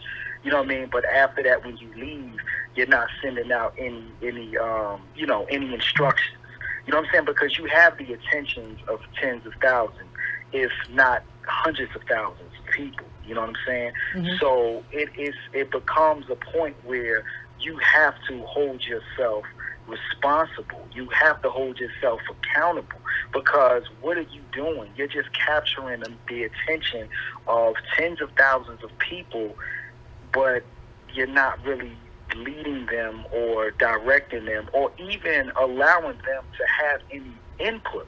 Because even when I listen to the brother shows, you know what I'm saying, it's more or less just him rambling. And once he gets on the phones with his supporters, he's quickly rushing them off the phone. So it's like, I don't really want to hear what you got to say. You know what I'm saying? It's more or less about my dictates, my humor, what I have to say. But again, like I said, you know what I mean? We definitely need a structured movement. And, again, like I said, I can admit when I was incorrect. And listen, hey, everybody's not going to make it, and we don't have to get along with everybody. You know what I mean? It's just about getting the job done. Appreciate it, fam. And you're right. Everybody ain't gonna make it. And in any kind of movement, everybody ain't made it. You don't sit around trying to say, well, we got to get these people on board. We can't really move. We got Sally, can you get Leroy over there in the corner? Well, what you said? What you say he can? Well, just try to work with him. What he did? He got a switchblade. Oh Lord, wait till he go to sleep and maybe we can talk. You don't do all that. You just say, listen, this whole thing that we're doing has to move on without this person, right? Or these people, and they're not the majority anyway. They're not the majority anyway. They want to be entertained. Let them. They ain't got nothing to do with us. But they can't attach themselves to the things that we built and the agenda. Tariq ain't had no agenda. He said we just got to get on code with the culture. And my only thing about what the brother said, he was right, is that wasn't a conference. Conferences don't last 3 hours. They're at least a day and a half. Our conference was a day and a half. It's at least a day and a half. A whole day and another half a day, right? You don't have a 3-hour conference. Might as well have picked your pocket, but we ain't gonna get into that. That ain't even what the show is about. Anyway, going to my next caller. I'm going to 617. What's your name? Where you calling from? What's on your mind? Hey, that's Reggie from Boston. How you doing? What's going on, Reggie? How you been? Oh, I've been good. Suspended from Clubhouse, but I'll be all right. What you did, Reggie? How you got suspended? Oh no, just as a creative, they say you have to use your real name. Oh. But I see a lot of other creatives not using their real name, so I'm just trying to see if I can resolve that. Because it kind of seems that the decadent veil was kind of operating. Mm-hmm. Yeah, so the ones who already made it get to use their real name. I know this famous creative, or I know this creative who has this social network who has my phone number. But I think it also might be what I suspected is that someone kind of weaponized that when they're really just hot house flowers, and that's kind of the reason that I called because I wanted to kind of offer, since we're talking about rules of the road in terms of that app or in terms of engagement. I would say, one of the things that you've talked about and that Tone specifically dialed in on is LCSC, Lineage, Class, Struggle, Character. Because when you look at this app, this particular app, by design, it's a curated space, and it's a self-curating space. And the access only extends so far as your social network. So what happens is that you have a bubble inside of a bubble. And if you're kind of using LCSC, this is in the rooms that ADOS people, in terms of advocacy, often find themselves in, what we're running into is spaces where there's an overrepresentation of privileged hothouse flowers throughout the diaspora and ADOS people. Like, look at where they're from, look at their profiles, look at who their parents are, look at who they work for, look at who they aspire to work for. Like, look at how they position themselves, whether it's, with their headshots and profiles or their WordPresses saying, hire me, do this, do that. And it's literally, and again, if you look at where these people work and those salaries that go with that, we're literally talking about the top 5%, if not the top 1% of Black America who's overrepresented in Clubhouse. So that's why these conversations are going the way that they're going. And we have to remember, in terms of income distribution of all households, if I remember the numbers correctly, it's like 80%, if not more, of African American families make less than $63,000 a year, the whole household. So if you're some random on Clubhouse who makes 75 as an individual because you're connected to a corporation or a politician or a media company, you are already outside of the scope of everyday Black people, whether you're ADOS or not. So we're running into these privileged ADOS people, privileged progeny of immigrants that are on Clubhouse, and we're running into coddled and sheltered aberrations. And that's why a lot of them are reacting the way they're reacting. And I understand where you're coming from, Yvette, in terms of being measured and strategic. But in terms of that space, a lot of these people, you know, it's a blow to the ego and to your sense of self when you have the progeny of sharecroppers and former enslaved people who demonstrate that they are more well-read and more well-studied than PhDs and people connected to corporations.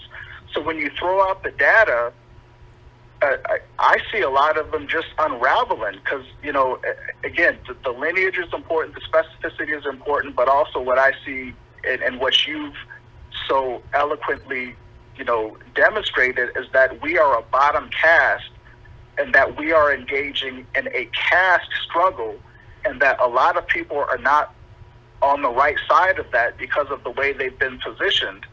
And so I would say, in addition to being measured, also understand that when you're just dealing with some spoiled brats on this app. And you know, was you there, Reggie? Was you there, Reggie, in like the first week when I got whooped on? I got whooped on real bad. Go ahead, Yvette. No, I was saying, when you there that first week, I got whooped on by a bunch of feminists, and they called me violent because I raised my voice. They said, started screaming violence. Somebody started crying, a whole lot of crazy stuff. That was the first week, though. It got better for me. But like, that was some wild stuff. So I do agree with that. I was like, what kind of school? What? I ain't said nothing to nobody. I just here. I ain't bothered nobody. Yeah. Go ahead, Reggie. I'm sorry. And Yvette, no, it's fine, Yvette, because you brought up a good point. Because like, notice how they weaponize some feigned vulnerability against you, a black gay woman. In the same way, it's kind of like they call me a homophobe in Central Park. Here comes the immigrants saying I'm threatened. They call me a homophobe. Yeah. I mean, it's crazy. And then I guess my other rule of the road. I mean, again, because it's such a hyper curated space, is that we cannot fall into the trap. You know, and I say this as a creative, and just kind of, you know, aware of my blind spots, that we can't come in here ass kissing these celebrities and media folks. They don't know nothing either, and I don't want us to get into the habit, you know, because, you know, again, when you look at some of these people who are being let into these rooms, it's like I'm seeing, you know, someone coming in with crazy feminist talking points and hyper intersectional. And a rapper lets you in.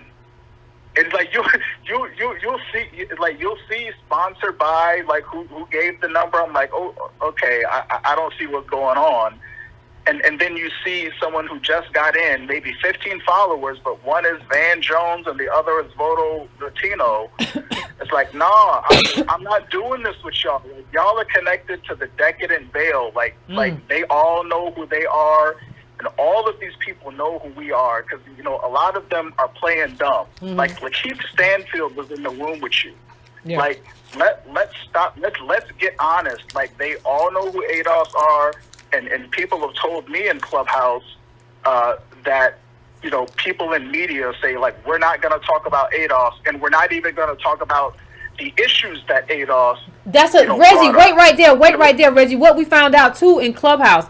People told us, who work for Congress people, who work for all kind of people, they said, listen, we were told not to talk about ADOS, that they just cause trouble and they're not a real group. So it was confirmed for us. I didn't mean to leave that out, Reggie. You brought that up. Like, it was confirmed for us that there was a concerted effort to keep us out of those conversations. I'm sorry, Reggie, go ahead. Yeah. No, you're absolutely right, Yvette. And, you know, and Kamala Harris was one of those that they were protecting, like, they were protecting her at all costs. They knew ADOS was coming. They like, you cannot talk about these people or these subjects. And that kind of leads me to my last point, is like, you have to kind of let people reveal themselves. And I think that's one area where you've done an amazing job, to where how you've been measured in the engagement, to where you just bring the data, you bring the talking points that you've been curating for over a decade, and you just lay out the case, and you either support the case or you don't.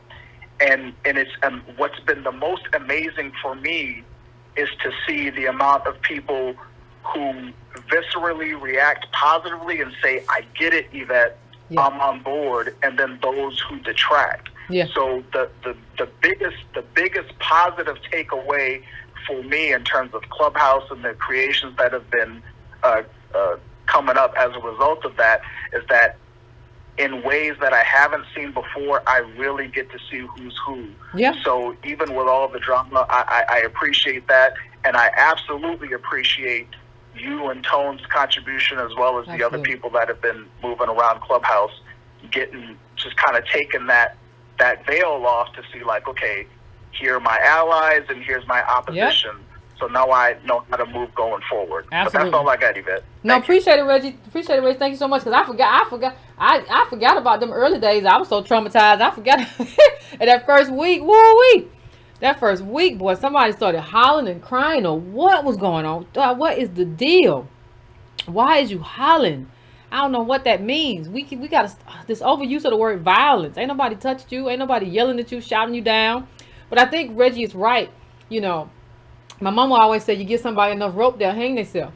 And I think one of the things we have to get trained in is, like, give them some rope. Give them a little bit more rope. And one of the ways you give people rope is just by asking questions.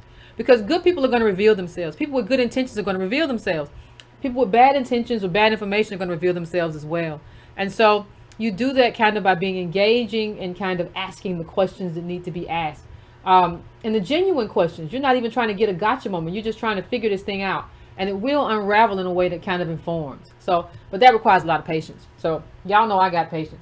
Anyway, going to my next caller. I'm going to 513. 513, what's your name? Where you calling from? What's on your mind? Hi, Sister Yvette. Thank you so much for taking my call. No problem. How you doing? How you doing? You know what? We is in the trenches together. I love you. I support you. I pray that our ancestors continue to bless and guide you. Thank you for your sacrifice. Thank you for just everything that you do.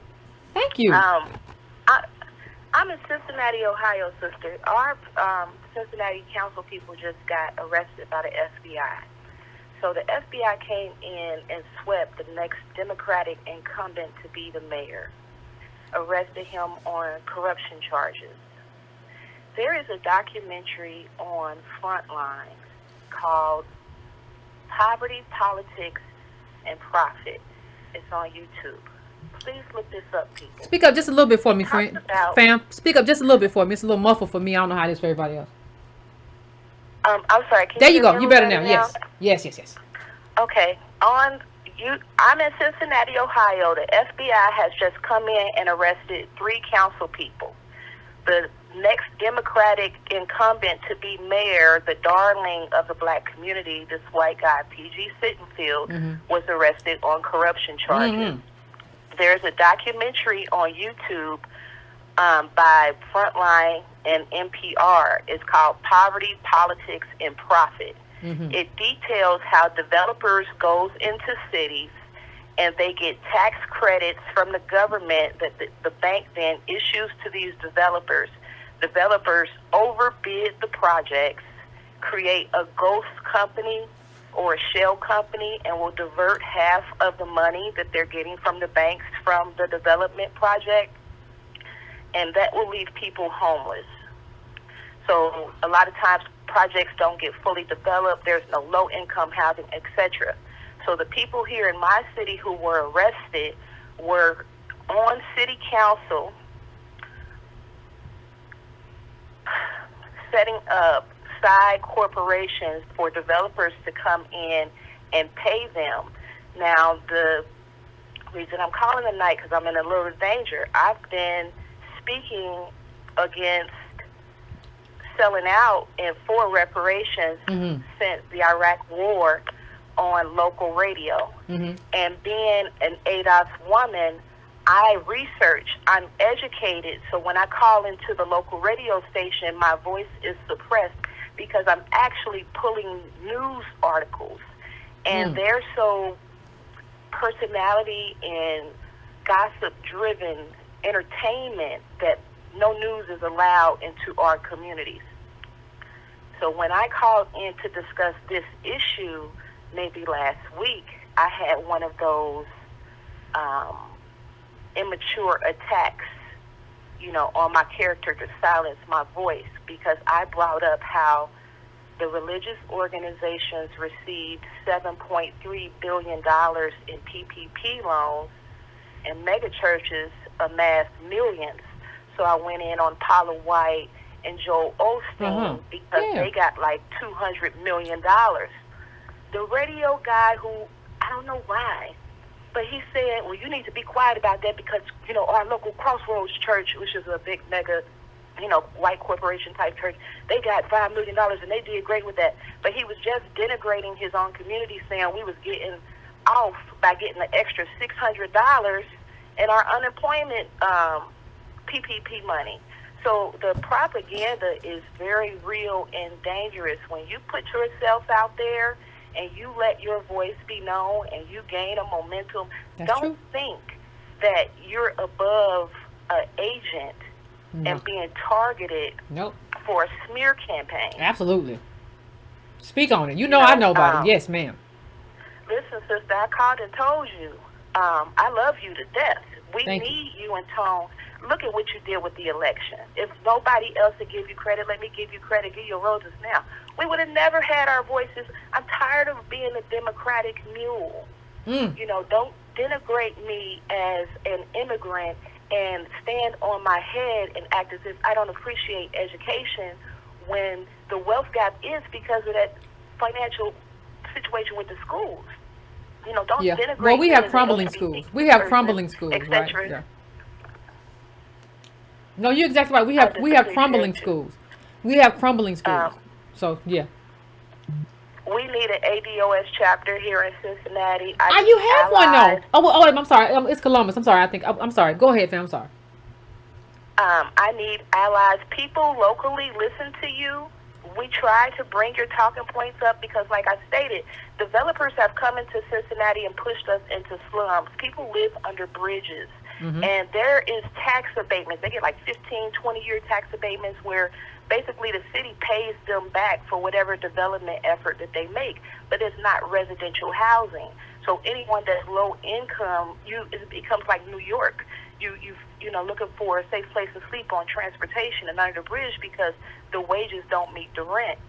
And when you bring up reparations and the trials of the Jim Crow era and just us being here in general, you'll get people like the people are saying in the chat, like Reggie just said, like spoiled brat black people who are classist who feel like you sound stupid for even saying reparations. You sound stupid for even criticizing President Obama.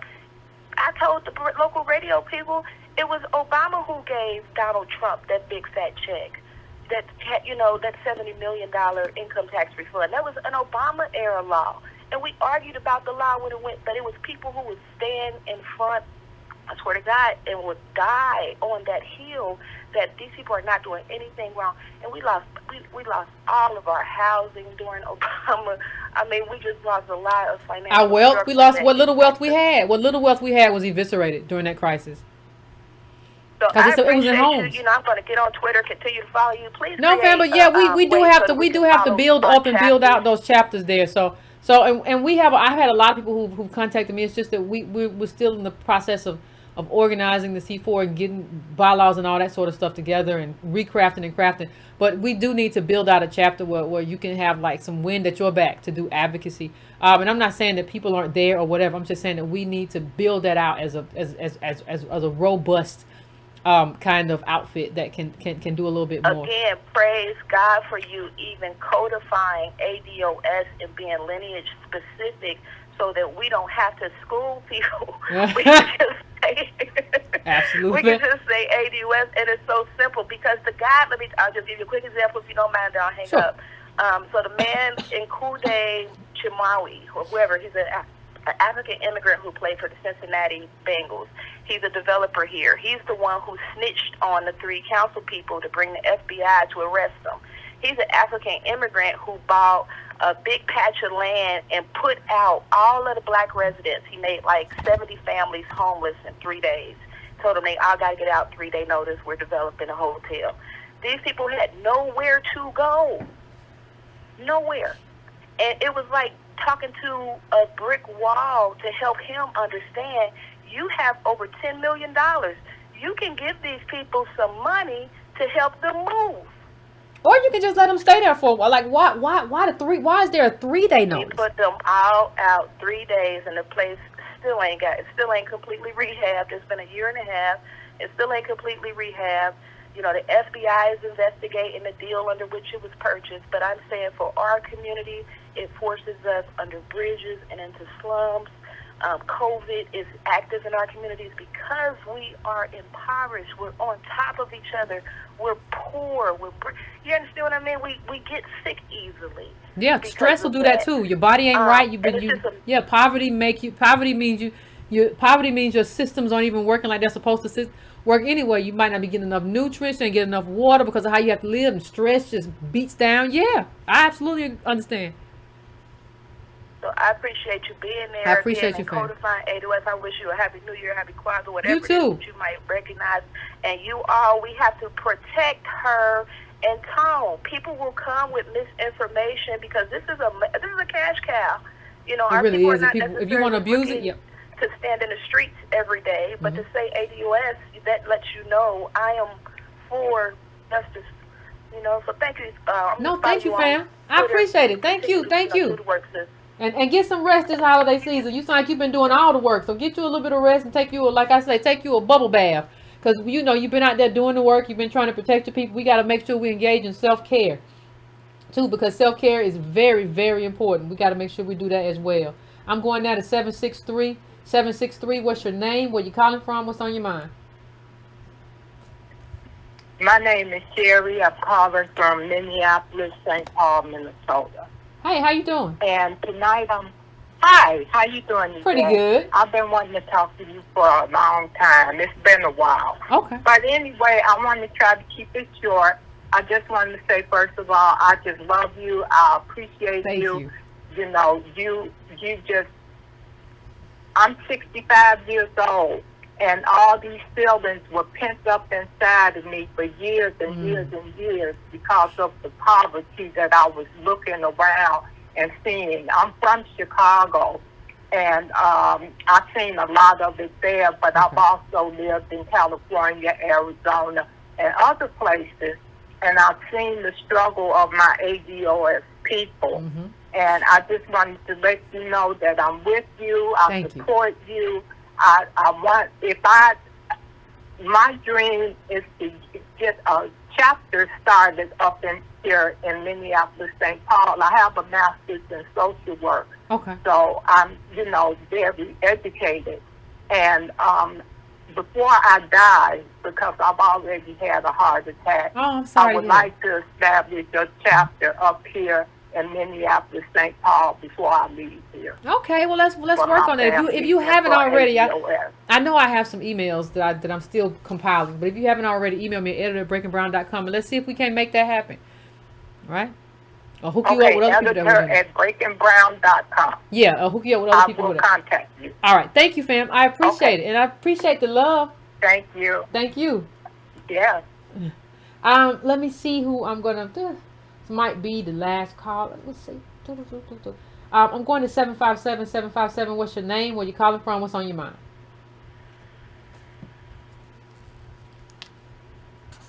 You there, 757? Can you hear me? I can hear you fine, fam. Okay. My name is Clarence. I'm calling from Texas, San Antonio. Okay. And I was listening to the gentleman earlier that was talking about he's not ADOS and he's not Foundation of Black American or either one. And I would just ask him, is he for reparations? Does he believe that we are owed reparations? And if so, how would we go about getting America to pay those reparations, and who would they go to? Because that's where ADOS came from. Yeah. Yeah, but it's guys created ADOS. Yeah, it's just like, but the thing is, what he wants is what everybody wants, right? or what too many people want, not people who are in the movement, but what he wants is to like be able to get reparations without like having to fight for it. So I don't want to be tagged as being part of this group or whatever. I don't want to be, y'all are looked at as divisive sometimes. I don't want to be divisive, and we really not. But like y'all are looked at, I don't want none of the stuff. I don't want none of the stuff that comes with fighting. So I don't want to get dirty, but I want the reparations. I don't want to get no mud splashed on me. I don't want to get no red clay in my afro. But I want everything that comes from that. Well, that don't work together. Don't go together. And I agree. It doesn't go together at all. And my brother also, he always said, I don't agree with what they talking about. I agree with some stuff, but I don't agree with everything. And I'm like, I don't agree with everything people say. Nobody does. I have my own mind, but you have to understand that if you don't frame it this way, we're going to get the same thing we've always got. Yep. That's it. Absolutely nothing. So that's it. You have a good one. You too, fam. I appreciate you calling in. Yeah, absolutely nothing. You can't do it that way. I want to fight, but I don't want to break nothing. I don't want to. What if something gets fractured? I don't want to be woo-wee. I don't want to bleed. Yeah, okay. Well then, whatever. I'm going to. Well, I'll let this be my last call. I'm going to 510-510. What's your name? Where you calling from? What's on your mind? Yes, hello, Yvette. Hey, thanks what's for going on? taking my call. How you doing? Pretty good. How about you? I'm doing good. I've been in the chat here, seeing all this ADOS and SBA conversation. One thing I want to point out is I see a lot of Clubhouse this, Clubhouse that, and I understand the need for black people to gravitate to something that has celebrities on there and things like that. But what we got to understand is that if we continue to do these things, we are building their house. We are not building our house. In the digital arena, they control everything, and black people don't have that amount of ownership like these corporations have. So the best thing that we could do, we can start facilitating black-owned platforms. That way, when we have these conversations, it's within closed doors. It's not on these other platforms that are listening, that are always spying, that are always keeping their eyes on this thing. It's within closed doors, within our community, within the ADOS community. I've seen a lot of people on a comment asking if I was ADOS. I'm not ADOS. My wife is. I'm an immigrant. I came here naive, right? And then I started learning. My now wife, she started teaching me a lot of things about what's going on in the Black America. For her. That's good. That's wonderful. I took it upon myself to start learning about Black history. I went to college. I took a course in Africana Studies. I learned the history, and I understand what Black Americans have been going through. So I'm doing my part to help with this fight. And we appreciate it. Thank you. What I'm trying to say is that we need to start facilitating Black-owned platforms. The reason why a lot of people are not seeing these platforms out there is because we're being shadowed, right? These white-owned platforms have that capital. They're building their base. They're building the base off of Black creativity. So if we can start facilitating these platforms, I think we could start prepping, start planning, start making moves in our community, because the conversation is going to be within us instead of pushing out here to people who don't look like us. But thanks for having me. I appreciate it. And no, I appreciate you. I appreciate you calling in. What'd you say, fan? What'd you say? I'm sorry. No, I said we're following you on Twitter. My wife follows you all the time. I just started listening to you a few times. We have our own platform, our own Black Empowerment Network. You could always check us out, blackem.com. But we are working for the community, and that's what we do now. And thank you for giving us the time to talk to you and put our message out there. I appreciate it, and thank you for being a good ally, and thank your wife for the work that she does. I appreciate you calling in. And one of the things that I always say, like in any space, that I don't even care if it's for me, even a space that you own. Like when you find out where them people be at, they be everywhere. So for me, I've always said, like, I even said this on the app, be mindful that you're always being listened to. Be mindful that you're always being heard. Be mindful what kind of ideas you share. Oh, I had a great idea about how we could use the app or what this app could do, be mindful that that will become somebody else's money, right? So I'm there to I can have conversations with people and kind of clear up some of the smears, because nobody can share an image there and just link to some weird article written by that rapper or whatever. I can do that. So that's kind of why it's there for me. And I might not always be there. I'm just there now because it's, it's early. And so I'm able to reach some people that I might not be. And I have been able to reach people that I would not be able to reach otherwise, and have a conversation. Twitter is not a conversation. Those are not conversations. Neither is Facebook, none of these other places. So, to the extent that I can do that, I'll do it. But I do understand that there may come a day where I can't do it anymore. It just won't work no more. It just won't happen anymore. Or it will become toxic, because you will see some of that now. But I'm always cognizant of, fam, listen, you're always being listened to, and don't share your gems here, because people will listen, they will go through that, and they will add it and monetize it. What will you have? So he has he has some, shout out to him. He has some good points. I appreciate it. But before I cough again, I'm just happy I ain't got no COVID. But I want to know how I get anyway. I mask up everywhere. Anyway, fam, please take care of yourselves. We're going to end the show right there, but we're going to be back. So please take care of yourselves. Please engage in self-care. Please don't spend too much time on that app or any kind of app. It's unhealthy, right? It's just unhealthy. People just be clout chasing, saying wild stuff. Don't do it all the time like that. Also, fam, please hit the like button while you are in here. Please, please, please hit that like button. Please hit the share the video. Please, if you want to donate, donatebrown.com. Cash App, $breakingbrown. Patreon.com/YCarnell. ADOS merch. ADOSmerch.com for a shirt. And please just hit that bell. Free, cost you no money. To hit that bell, make sure you get notifications. Just double check for me. Make sure you're getting notifications. Because there's some things going on with the algorithm. Please hit the like button. And if you have not subscribed, to the channel, please subscribe. And let me go, fam. So until next time, please be easy breezy. Take care of yourself. Don't let nobody bother you. And don't you bother nobody. All right, fam. Till next time.